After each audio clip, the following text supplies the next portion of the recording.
시대착오, 무능력, 소통 부재, 69시간 논란이 남긴 것. 민병선 에디터. 결국 혼란만 야기하고 끝나는 분위기다. 정부가 추진한 근로시간 제도 개편안의 입법 예고 기간이 17일 종료됐다. 고용노동부는 지난달 6일 노동시간 확대를 주요 내용으로 담은 개편안을 발표하고 총 40일의 입법 예고 기간을 거쳐 6월에서 7월 국회에 법안을 제출하겠다는 계획을 발표했다. 입법 예고 기간은 국민의 법안을 소개하고 의견 수렴하는 기간이다. 하지만 개편안은 청년층을 중심으로 주 최대 69시간 노동이 가능해진다는 분노만 일으키고 성과 없이 사실상 원안 폐기되는 분위기다.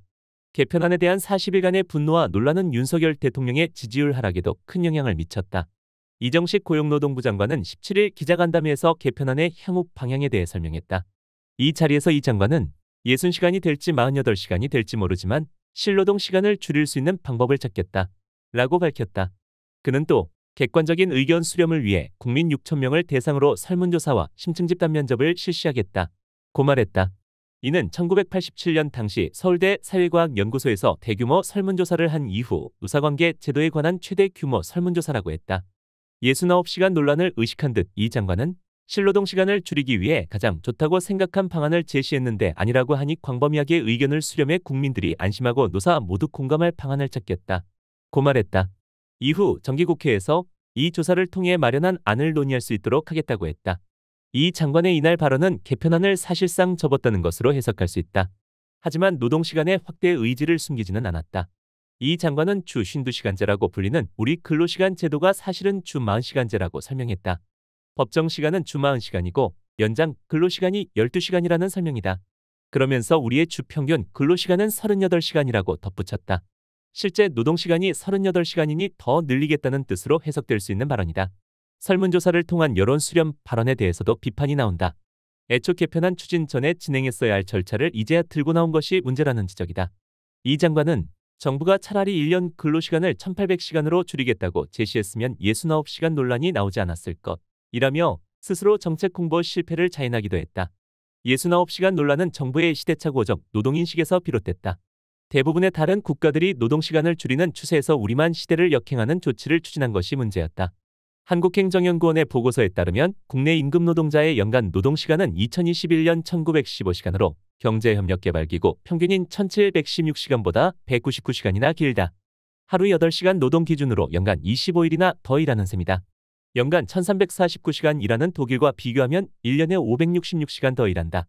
이는 OECD 38개 회원국 중 5위로 우리보다 순위가 높은 나라는 멕시코, 코스타리카, 콜롬비아, 칠레 등 4개국뿐이다.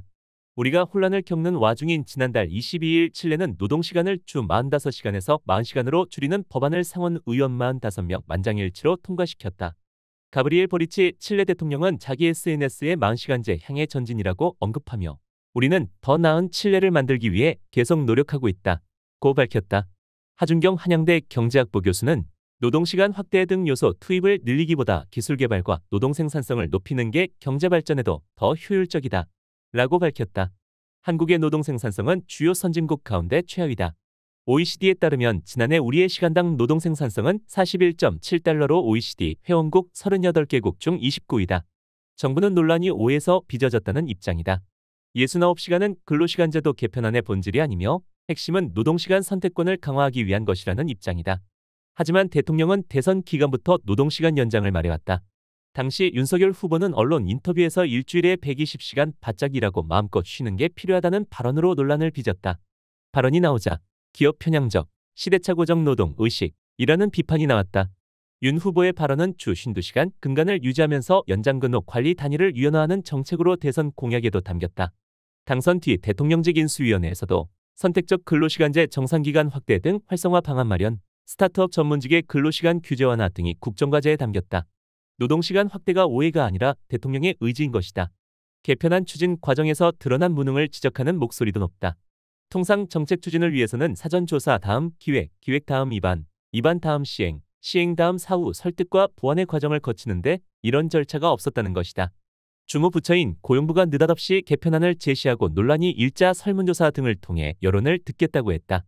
논란이 일자 대통령실은 윤석열 대통령은 연장근로를 하더라도 주 60시간 이상은 무리라는 인식을 가지고 있다. 며 입법이 예고된 정부안에서 적절한 상한 캡을 씌우지 않은 것에 대해 유감으로 여기고 보완을 지시했다. 고 밝혔다. 이처럼 정부가 대통령의 뜻을 잘못 해석하고 발표했다면 공보 기능에 심각한 문제다. 이후에도 정부 내 혼란이 이어졌다. 한덕수 국무총리는 3월 14일 윤석열 대통령이 재검토를 지시한 근로시간 유연화 법안에 대해 수정해야 한다는 생각은 전혀 없다. 고 밝혔다. 69시간 혼란과 무능의 책임은 이정식 장관이 떠안을 것으로 보인다. 내달 10일 취임 1주년을 즈음한 개각에서 이 장관이 교체 대상이라는 예측이 나온다. 최근 문화일보에 따르면 여당에서 이 장관에 대한 교체 필요성이 여러 차례 제기됐으며 대통령실을 포함한 다른 부처에서도 고용부와 협업이 쉽지 않다는 불만이 나오고 있다고 한다.